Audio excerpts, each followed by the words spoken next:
Assalamualaikum warahmatullahi wabarakatuh. Halo teman pemilih, kembali lagi di KPU Kabupaten Merangin di Ngulik, Ngobrol Pemilu Pilkada Asik. Bersama saya Eka Lestari, kita akan berbincang tentang demokrasi, khususnya demokrasi lokal. Hari ini kita akan membahas tentang bagaimana menjaga integritas pada pemilihan, terutama pada tingkat daerah. Tamu kita kali ini adalah berasal dari sebuah lembaga yang bertugas terutama pada pemilu dan pemilihan kemarin 2024 dalam bidang pengawasan yang memastikan prosesnya berjalan adil dan tanpa hambatan yang signifikan. Perlu saya jelaskan, beliau adalah lulusan dari sebuah universitas di Kabupaten Merangin, yaitu Bahasa Inggris, yang dulunya STKP YPM Bangko dan sekarang menjadi Universitas Merangin. Selain itu, beliau juga berpengalaman dalam bidang jurnalistik dan aktif di beberapa organisasi. Langsung saja saya kenalkan sebuah lembaga, yakni Badan Pengawas Pemilu tingkat Kabupaten Merangin, Ketua Bawaslu Merangin. Selamat datang Bapak Imun Zuri. Selamat datang, terima kasih. Gimana kabarnya Pak? Alhamdulillah baik. Ya, ini beberapa kali sudah kita undang Bawaslu. Kayaknya Bawaslu sibuk sekali nih walaupun pasca pemilihan ya Pak ya. Ini adalah kesempatan pertama mengundang Bawaslu. Selamat datang Bapak. Nah, tidak dari yang saya jelaskan tadi tentang pengalaman dan karir Bapak, mungkin ada yang terlewatkan saya jelaskan, mungkin bisa Bapak tambahkan kalau ada yang kurang. Saya pernah menjadi bagian dari KPU Kabupaten Merangin. Oh, jadi bagian dari KPU Merangin. Saya karena pernah menjadi sebagai relawan demokrasi di KPU Kabupaten Merangin. Selain dari KPU Merangin, ada nggak kegiatan pemilu lainnya Pak? Pernah di KPPS. Oke, KPPS. Dua kali di KPPS. 2 kali KPPS. Pernah menjadi staf pendukung di KPU Kabupaten Merangin juga. Relawan demokrasi, aktif di organisasi kepemiluan di KOPIPD, Komunitas Pemilu dan Demokrasi Kabupaten Merangin. Selanjutnya di Ketua Panwaslu Kecamatan 2 kali. Selanjutnya di Ketua Bawaslu Kabupaten Merangin. Nah, Panwaslu Kecamatan 2 kali nih Pak. Kan Merangin ini punya 24 kecamatan. Kecamatan apa kalau boleh tahu Pak? Kecamatan Ibu Kota. Oh, Ibu Kota. Kecamatan Bangko. Bangko ya, 2 kali di Kecamatan Bangko yang wilayahnya cukup besar ya Pak ya. Ya, nah sebelum kita masuk ke pertanyaan selanjutnya nih, kita kilas balik nih, pemilihan dan pemilu kemarin itu berjalan alhamdulillah lancar ya Pak ya. Nah, bagaimana Bawaslu menceritakan sedikit tantangan yang dihadapi pada pemilu ataupun pemilihan kemarin, mengingat nih yang saya katakan tadi, Kabupaten Merangin merupakan salah satu kabupaten yang memiliki pemilik kecamatan terbanyak di Provinsi Jambi. Apa tantangan terbesar dalam kegiatan pemilu dan pemilihan kemarin dari sisi penyelenggara di Bawaslu-nya Pak? Baik, untuk pemilu tahun 2024, alhamdulillah proses pelaksanaan penyelenggaraan di Kabupaten Merangin berjalan dengan baik. Baik dalam artian bukan berarti sempurna. Kita harus sadari bahwa masih terdapat kekurangan di sana-sini. Tapi alhamdulillah kami juga menjalankan fungsi pengawasan juga dengan baik. Artinya terhadap proses yang terjadi selama pemilu tentu sudah kami jalankan sesuai dengan regulasi yang ada, regulasi yang sudah ditetapkan. Selanjutnya terhadap pelaksanaan pilkada atau pemilihan, di undang-undangnya di pemilihan, kita juga sudah menjalankan pengawasan penyelenggaraan oleh KPU Kabupaten Merangin beserta jajarannya dengan baik. Meskipun terdapat persoalan di sana-sini, tapi alhamdulillah bisa kita selesaikan tugas itu dengan paripurna. Contohnya seperti ini, ada perbedaan yang sangat mendasar antara proses pengawasan pelaksanaan pemilu dan pilkada di tahun 2024. Yang pertama, di pemilu, Bawaslu itu tidak menerima laporan. Tidak ada masyarakat yang melaporkan terhadap pelanggaran-pelanggaran di pemilu. Itu untuk pemilu. Karena ada satu yang menyampaikan laporan hanya saja sudah kadaluarsa. Tetapi ada satu yang kami tetapkan sebagai temuan. Itu terhadap pelanggaran peraturan perundang-undangan lain, terhadap netralitas ASN dan sudah diberi sanksi oleh KSN waktu itu. Itu untuk pemilu. Namun untuk pilkada atau pemilihan ini terdapat dinamika di tengah masyarakat, di tengah penyelenggara dan di tengah peserta pemilu yang luar biasa. Kami menerima 13 laporan dan kami menemukan 7 pelanggaran. Terhadap 13 dan 7 itu terdiri dari pelanggaran administrasi, pelanggaran etik, pelanggaran peraturan perundang-undangan lain, juga termasuk tindak pidana. Artinya tantangan terbesar bagi Bawaslu dalam menjalankan tugas, yakni menjalankan tugas pencegahan dan penindakan itu sendiri. Karena mahkotanya Bawaslu itu ada di penindakan. Artinya tentu tugas berat Bawaslu dalam menjalankan penindakan. Karena terhadap persoalan administrasi pemilu, Bawaslu harus melanjutkan sampai ke tingkat adjudikasi. Artinya kami di Bawaslu menjadi majelis, menyidangkan para pihak, yang mana sebelumnya kita tidak punya pengalaman di bidang yudikatif. Artinya kita harus menempa diri sebaik mungkin agar bisa menjalankan tugas itu dengan baik. Alhamdulillah kami sudah pada pemilu lalu bisa menyelesaikan sidang adjudikasi yang mana terhadap pengaduan atau laporan yang disampaikan oleh peserta pemilu ke provinsi, dan kami hanya menerima limpahan, tidak dilaporkan di Kabupaten Merangin. Itu tantangan yang cukup menurut berat. Begitupun terhadap penindakan pada saat pemilihan atau pilkada. Karena banyaknya laporan, juga banyaknya temuan yang mana melibatkan orang-orang yang seharian kita kenal. Jadi kita juga harus bersikap adil, kita harus mewujudkan keadilan pemilu dengan tidak pandang bulu. Artinya siapapun itu menjadi domain kita untuk melakukan penindakan. Dan sudah kita lakukan terhadap 7 temuan dan 13 laporan di pemilihan, semua sudah kita tuntaskan, sudah kita selesaikan. Tidak ada lagi PR pada saat pemilihan selesai, Bawaslu masih punya PR terhadap laporan maupun temuan di pemilihan tahun 2024. Begitu. Oke, jadi tadi ada perbedaan antara pelaporan dari pemilu dan pilkada yang datanya cukup masuk signifikan. Nah, dari segi Bawaslu-nya melihat itu, apa sih yang membuat orang kurang aktif dalam melaporkan pemilu berbeda dengan kegiatannya di pilkada, Pak? Jadi begini, ini menurut analisa pribadi saya, karena di pemilihan itu pesertanya banyak, masyarakat yang terlibat banyak, artinya ada kelompok-kelompok yang hadir sebagai peserta ini juga sangat banyak. Jadi tingkat kepentingannya tidak begitu kuat gitu, tidak begitu kuat. Tetapi di saat pemilihan atau di saat pilkada, apalagi kita hanya punya calon ada 2, itu jelas face to face, duel gitu kan, artinya 1 lawan 1, jelas kalau kelompok A tidak berada di sini, berarti berada di sana. Dengan adanya face to face, lawan 1 lawan 1, jadi tingkat keakuannya, tingkat partisipasi terhadap calon, tingkat kepada calonnya lebih kuat gitu. Jadi kepentingannya lebih dekat dengan calon-calon yang diperjuangkan itu. Itu bedanya dari pemilu karena di saat pemilu calonnya begitu banyak dan tidak tahu pasti siapa lawan siapa gitu. Sementara di pilkada jelas si A lawan si B. Jadi itu yang membuat tingkat dinamika di daerah ini terlalu berbeda gitu. Tendensinya berbeda. Apalagi kemarin cuma 2 calon untuk apalagi kita di Merangin ada 2 calon. Nah, kalau dari sisi pelapor nih, seandainya saya pelapor nih Pak, ada nggak perlindungan data diri saya sebagai pelapor ketika saya melapor ke Bawaslu adanya pelanggaran itu?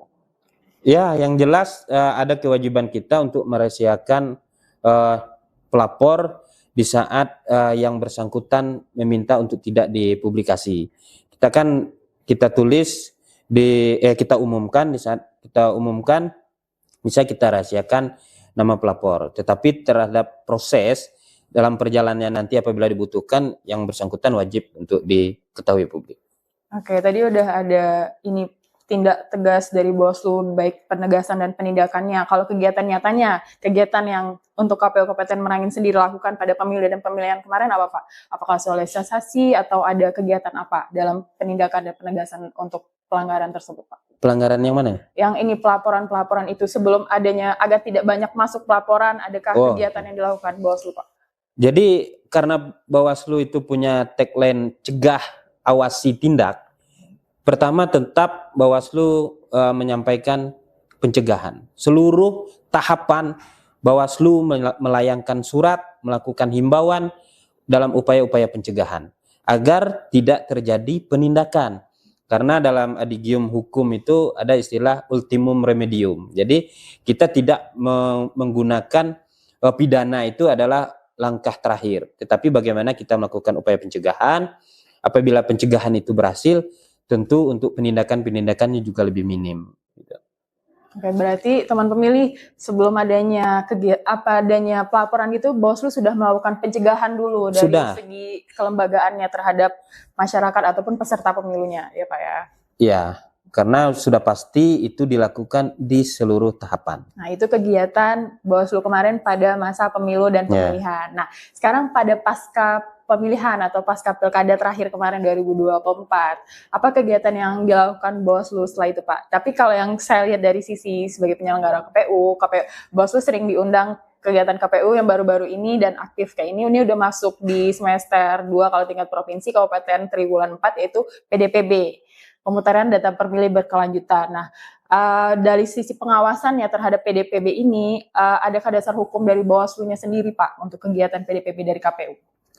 Ya baik, untuk pertanyaan apa yang dilakukan Bawaslu pasca pemilu dan pemilihan, tentu kita berdasarkan landasan pasal 101 Undang-Undang Pemilu tahun 2000, Undang-Undang Nomor 7 tahun 2017.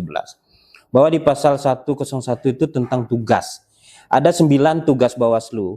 Pada poin urutan terakhir itu, ada 3 urutan terakhir itu, mengevaluasi pelaksanaan penyelenggaraan pemilu. Artinya terhadap proses yang sudah dilaksanakan, kita lakukan evaluasi di saat jeda seperti ini, di saat tidak ada tahapan. Selanjutnya, di pasal 104 di undang-undang yang sama juga terang dan jelas di huruf E itu dibunyikan bahwa ada kewajiban, ini kewajiban ya, kewajiban Bawaslu untuk mengawasi pelaksanaan pemuktahiran data pemilih berkelanjutan yang dilakukan oleh KPU Kabupaten. Itu adalah tugas Bawaslu, itu adalah kewajiban Bawaslu dalam hal mengawasi pekerjaan yang dilakukan oleh KPU Kabupaten Merangin. Berbagai upaya bisa dilakukan oleh Bawaslu dalam hal pengawasan tersebut, bisa melakukan koordinasi, bisa melakukan uji petik, bisa melakukan pengawasan partisipatif terhadap data pemilih berkelanjutan. Selain itu, Bawaslu juga menjalankan kewajiban lain yang diberikan berdasarkan aturan. Jadi kewajiban lain ini seperti kewajiban yang tertuang pada pasal 93L bahwa Bawaslu RI yang dimaksud di sini akan mengawasi pelaksanaan keputusan KPU. Artinya pelaksanaan keputusan KPU dalam hal ini melaksanakan pemuktahiran data partai politik, maka kewajiban Bawaslu untuk mengawasinya. Apa dasar hukumnya? Jadi untuk pengawasan PDPB seperti mana PKPU nomor 1 tahun 2025 ya, juga didasari di Bawaslu itu dasarnya adalah Perbawaslu nomor 1 tahun 2025 tentang pengawasan pemilih daftar pemilih berkelanjutan. Terhadap partai politik yang dilakukan pemuktahiran secara berkelanjutan juga Bawaslu punya landasan hukum, yakni ada surat edaran dari Bawaslu RI nomor 41 tahun 2025. Itu menjadi dasar pekerjaan terhadap tugas maupun kewajiban Bawaslu pada masa non tahapan ini. Itu yang dilakukan terhadap perintah undang-undang. Namun pada kegiatan lain Bawaslu juga punya program. Jadi punya program internal dan eksternal. Jadi internal, Bawaslu itu terdiri dari 4 divisi yang saya perkenalkan di sini. Yang pertama ada divisi SDM, itu namanya pimpinan Pak Zamharil. Yang kedua ada divisi penanganan pelanggaran, ada namanya Pak Ibnu Jaril. Yang ketiga ada divisi pencegahan, Humas dan Parmas, ada Ibu Nur Anissa. Yang keempat ada divisi hukum dan penyelesaian sengketa, Pak Nuris Baila Noperminda. Jadi dari 4 divisi sudah kita plenokan untuk membuat program non tahapan. Nah, jadi ada program non tahapan yang berkaitan dengan peningkatan kapasitas SDM di internal Bawaslu. Masing-masing divisi menawarkan program yang dilaksanakan di internal Bawaslu, yang mana output dan outcome-nya menyasar kepada peningkatan kapasitas di masa-masa jeda seperti ini. Selanjutnya, selain dari kegiatan internal, kita juga sudah 2 kali melaksanakan kegiatan eksternal yang melibatkan pihak luar, di antaranya partai politik sebagai peserta pemilu, akademisi, OKP, ormas, tokoh adat, tokoh masyarakat, tokoh perempuan, tokoh pemuda, LSM, serta kawan-kawan jurnalis dalam kegiatan penguatan kelembagaan. Begitupun juga kita melibatkan KPU Kabupaten Merangin sebagai narasumber dan juga sebagai peserta. Jadi ada 2 kegiatan internal dan eksternal yang pada muaranya adalah peningkatan kapasitas SDM di Bawaslu dan penguatan kelembagaan Bawaslu. Karena dari hasil kegiatan yang kami lakukan mengundang pihak eksternal, bahwa kita dapatkan berbagai masukan, berbagai kritikan, berbagai saran, dan yang kita simpulkan sebuah rekomendasi bahwa Bawaslu masih dibutuhkan oleh stakeholder dalam pelaksanaan pengawasan penyelenggaraan pemilihan di kabupaten. Artinya kehadiran Bawaslu dirasakan betul oleh masyarakat untuk mengawasi pelaksanaan penyelenggaraan pemilu di tingkat kabupaten beserta jajaran. Mungkin itu.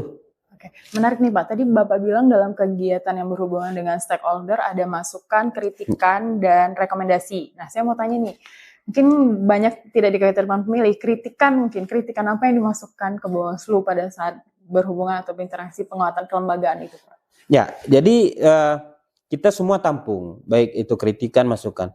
Ya, ada yang mengkritik Bawaslu dalam hal ini tidak menangani laporan secara terbuka.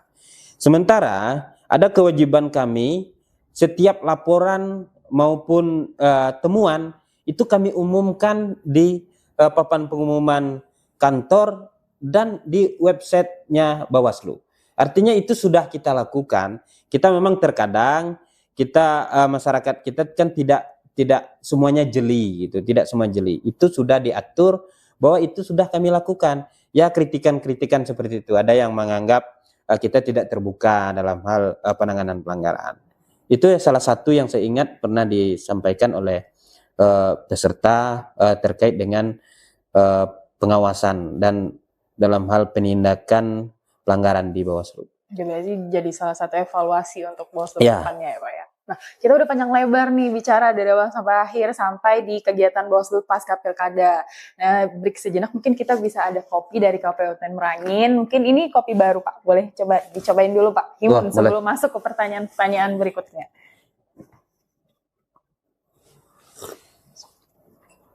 Berapa kali hirup nih?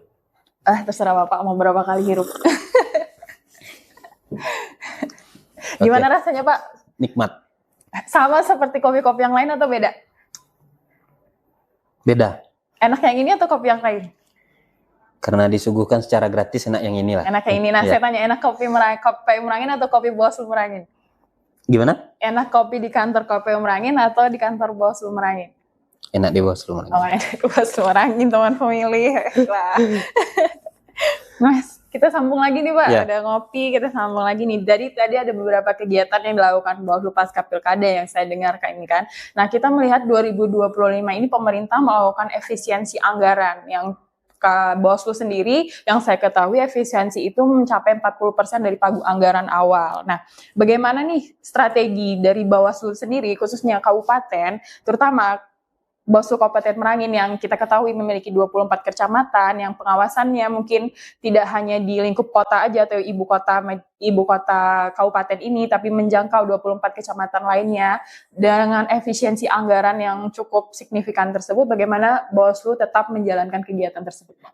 Ya, jadi saya ingat ada pesan salah satu senior penyelenggara bahwa yang saya sebut di awal tadi pasal 104 huruf E itu yang berkaitan dengan pengawasan pemuktahiran data pemilih berkelanjutan itu termasuk ke dalam kewajiban, jadi bukan termasuk dalam tugas. Jadi menurut beliau, jika itu sudah termasuk ke dalam kewajiban, wajib hukumnya kita laksanakan, terlepas ada anggaran atau tidak. Dan beberapa kali pengawasan melekat yang dilakukan oleh Bawaslu Kabupaten Merangin ke wilayah-wilayah termasuk terluar di Kabupaten Merangin, kami tetap jalankan dengan tidak memberatkan pihak siapapun. Artinya kita dengan modal sendiri, kita beli BBM sendiri, kita tetap melakukan kewajiban. Karena itu tertuang dalam kewajiban, bukan dalam tugas. Karena kalau tertuang dalam tugas, kita harus bawa surat perintah tugas. Walaupun di dalam kewajiban juga harus membawa surat perintah tugas. Oke, walaupun pengawasannya melekat, tapi tetap lillahi ta'ala ya Pak? Iya, kan kita sudah digaji sama negara, jadi ini kewajiban kita. Tadi udah bahas tentang efisiensi anggaran. Nah, Bawaslu sudah mengatasi itu, tetap bekerja, bertanggung jawab karena walaupun pengawasannya melekat, tetap lillahi ta'ala dijalankan ya Pak ya. Nah, terus nih kita akan selanjutnya saya ini memastikan pemilu yang akan datang, gambaran Bawaslu untuk pengawasan di 2029 yang akan datang yang insya Allah akan dilaksanakan bagaimana dan strategi pengawasannya seperti apa, apakah ada transformasi teknologi yang akan dilakukan oleh Bawaslu baik itu KPRI ataupun sampai tingkat kabupaten ya Pak. Baik, meskipun masih jauh, tentu karena tadi Eka sudah menyampaikan bahwa saya pernah di bahasa Inggris, kalau kita mengambil istilah pepatah di bahasa Inggris itu experience is the best teacher itu, karena kita jadikan pengalaman adalah guru terbaik. Jadi kita sudah menjalankan pengalaman penyelenggaraan pemilu dan pemilihan di 2024, tentu kita akan menjadi modal besar dalam pelaksanaan evaluasi. Di saat kita tahu plus minus dari penyelenggaraan dan pengawasan pemilu tahun 2024, tentu perencanaan ke depan jauh lebih matang. Apa yang dilakukan Bawaslu? Bawaslu secara internal pada saat jeda tahapan atau pada saat non tahapan ini hampir setiap minggu melaksanakan kegiatan penguatan kapasitas SDM. Seperti contoh yang kami lakukan bahwa kami membuat pelatihan-pelatihan yang berkaitan dengan tugas pokok dan fungsi di Bawaslu. Melibatkan seluruhnya, bahwa seperti kami melaksanakan pelatihan pembuatan laporan hasil pengawasan. Itu semuanya terlibat, karena semua yang ada di Bawaslu itu adalah pengawas. Untuk hal yang demikian kami lakukan juga terhadap kegiatan-kegiatan yang berada di seluruh divisi yang ada di Bawaslu Kabupaten Merangin. Itu adalah dalam rangka mempersiapkan pada tahapan pemilu selanjutnya. Terhadap apakah ada persiapan-persiapan khusus yang berkaitan dengan teknologi informasi, kami juga terus menggalakkan untuk melatih staf kami dalam hal penguasaan teknologi informasi, baik itu secara otodidak maupun koordinasi kepada jajaran di atas kami. Karena mau bagaimanapun, makin ke depan kita harus dituntut harus melek teknologi informasi. Karena tidak bisa kita hindari perkembangan zaman dan teknologi akan mengancam kita apabila kita tidak siap. Termasuk dalam pelaksanaan, pengawasan, di tingkat kabupaten khususnya di Bawaslu Kabupaten Merangin, kita akan dituntut itu. Maka terhadap waktu yang masih tersisa, kita maksimalkan untuk penguatan kapasitas SDM yang ada di Bawaslu Kabupaten Merangin. Itu. Selain Bawaslu Kabupaten Merangin, apa juga nih pemilihan selanjutnya nih? Kita lihat dari segi pemilihan kemarin kan pemilih pemula atau pemilih muda tuh signifikan Pak, di atas 50%. Nah, begitu juga mungkin kemungkinan 2029 juga kan demikian. Nah, Bawaslu apa menargetkan Gen Z juga dalam penguatan kelembagaannya untuk keterlibatan masyarakat?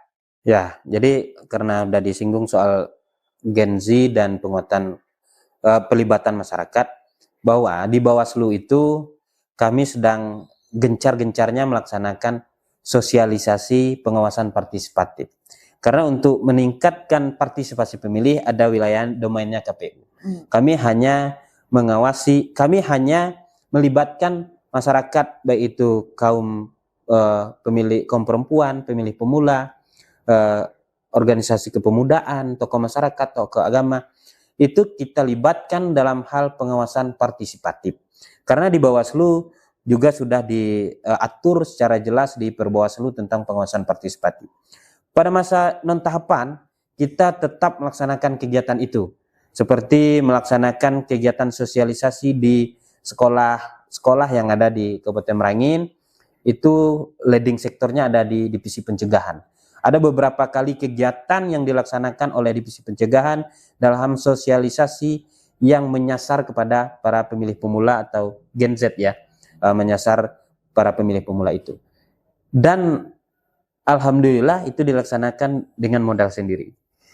Seperti contoh, ada kegiatan di SMA 16 kalau nggak salah kemarin. Itu ada kegiatan sosialisasi sekaligus menyediakan hadiah juga, itu yang disediakan langsung oleh koordinator divisinya. Itu. Jadi secara pribadi. Gitu. Jadi meskipun non tahapan, tidak ada tahapan, kita tetap melaksanakan sosialisasi ke seluruh penjuru sendi-sendi masyarakat kita yang terlibat dengan demokrasi dan pemilu, baik hari ini maupun yang ke depan. Itu. Oke, jadi tetap disupport langsung dari segi divisinya dalam kegiatan itu ya Pak, kegiatan tahapan-tahapan Bawaslu di luar pasca pemilihan dan pemilu itu. Nah, selanjutnya Pak, ini udah bicara tentang banyak hal dan tentang kegiatan. Nah, teman pemilih tidak hanya KPU saja yang melakukan kegiatan pasca pemilihan dan pemilu, tapi Bawaslu juga melakukan kegiatan pasca pemilihan dan pemilu. Nah, terakhir Pak, sebelum pertanyaan penutup, ada satu lagi, ini satu pertanyaan sebelum pertanyaan penutup. Mungkin bisa kasih pesan untuk teman pemilih, bagaimana peran mereka dalam menjaga demokrasi di kemudian hari atau di masa yang akan datang.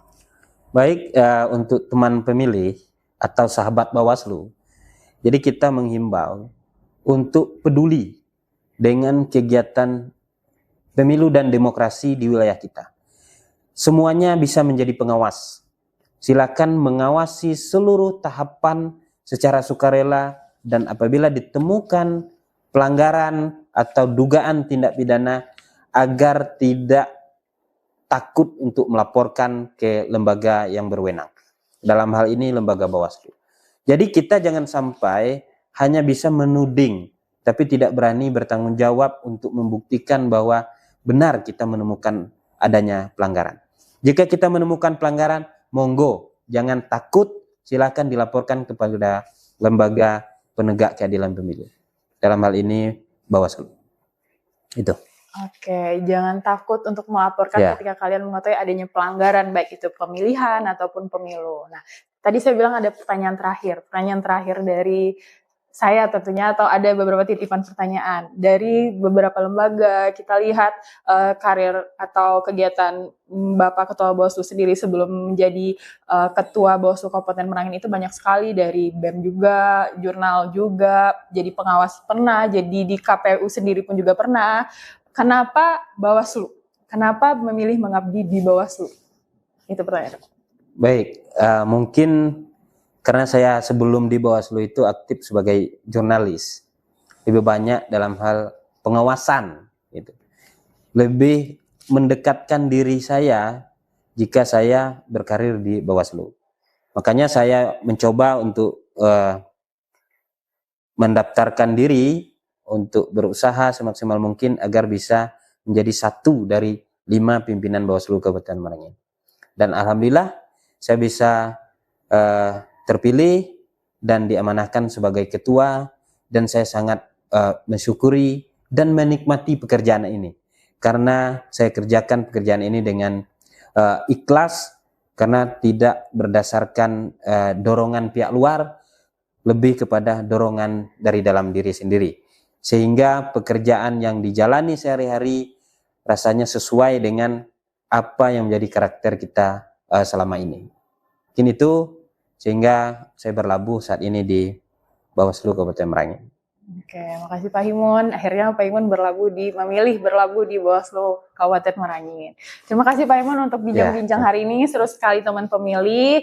Terima kasih sudah kesempatan waktunya hadir di Ngulik Ngobrol Pemilu Pilkada Asik KPU Kabupaten Merangin. Nah, teman pemilih, itulah bincang-bincang kita hari ini bersama Lembaga Badan Pengawas Pemilu khususnya tingkat Kabupaten Merangin, Ketua Bawaslu Merangin, Bapak Himun Zuhri. Untuk teman pemilih, jangan lupa ikuti kanal YouTube KPU Kabupaten Merangin TV dan bagikan kolom komentar untuk memberikan pendapat. Sampai jumpa di Ngulik Ngobrol Pemilu Pilkada Asik selanjutnya.